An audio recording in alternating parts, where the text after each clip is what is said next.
I woke before my alarm, staring into the thin dark and listening to my pulse slam against my ribs. For a moment, the quiet let me pretend this was ordinary. Then it hit. Today, someone would say, "Dr. Elena Hart," into a microphone. Years of rotations, nights on call, and fear swallowed down were supposed to turn into one public second. I'd replayed that second until it felt guaranteed.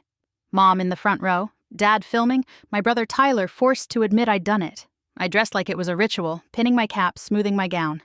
Across the cap's top, white letters announced, "First doctor in the family." In the mirror, it looked less like pride and more like a question. My phone buzzed. "Mom!" Relief flashed through me. "Hey," I said, already smiling. "Are you guys on your way? Parking's going to be—" "Sweetheart, listen." Her voice was too light. "We mixed up the dates." "What?" "Tyler's barbecue is today. Clients are coming. Your dad's been working on it since yesterday. We can't cancel now." The words didn't fit together. "So you're not coming," I said, slow, "to my graduation."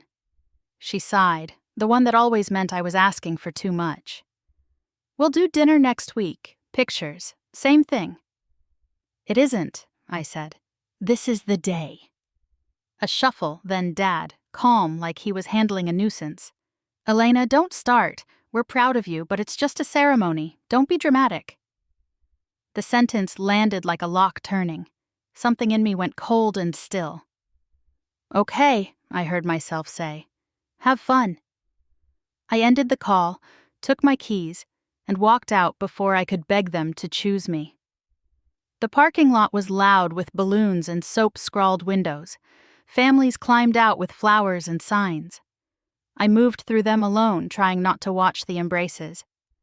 In the hall, I found my chair. 2 seats beside it were marked "Reserved." I left the tags there. When we were told to stand and wave, the crowd erupted. I turned and met only strangers. My hand twitched up, then fell. My phone buzzed. Tyler. A grill, smoke, red cups, our parents laughing behind him. "Wish you were here." The timestamp matched the moment my row was called to line up. "Dr. Elena Hart," the announcer said. I walked into the lights, shook the dean's hand, accepted my diploma tube, and smiled like it didn't hurt.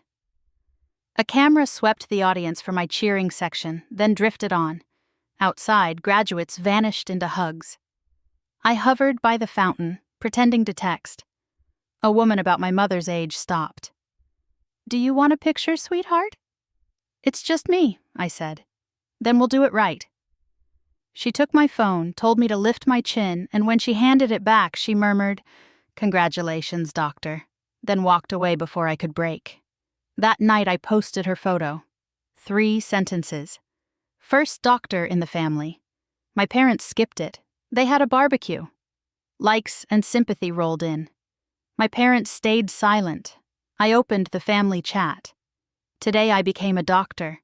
You chose burgers. Mom replied, "Why are you making drama?" Something in me set like cooling metal. I searched. Legal name change. From my closet, I pulled Grandma Margaret Quinn's letters. Every "I'm proud of you" she ever mailed me. I traced her signature, whispered Quinn, and began the forms. At the courthouse, the clerk stamped my petition without looking up. I wrote Elena Quinn and felt something inside me unclench.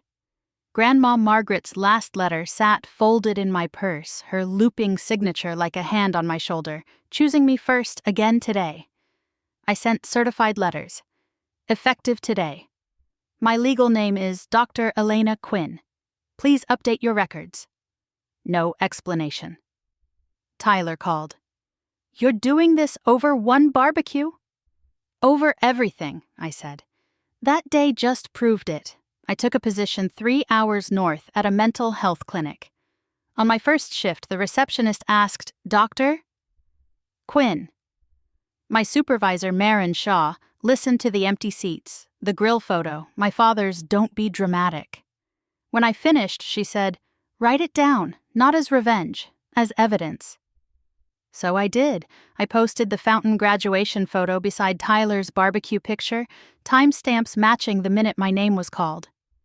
I kept names out, but I kept the truth in. People found it. Messages poured in.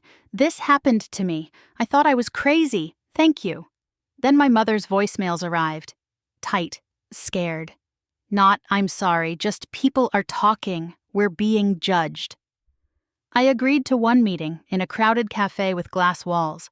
My father said, "You betrayed us." I slid my diploma photo across the table. "You left me alone. I only stopped covering for you." When I walked out, winter light hit my face like clean water.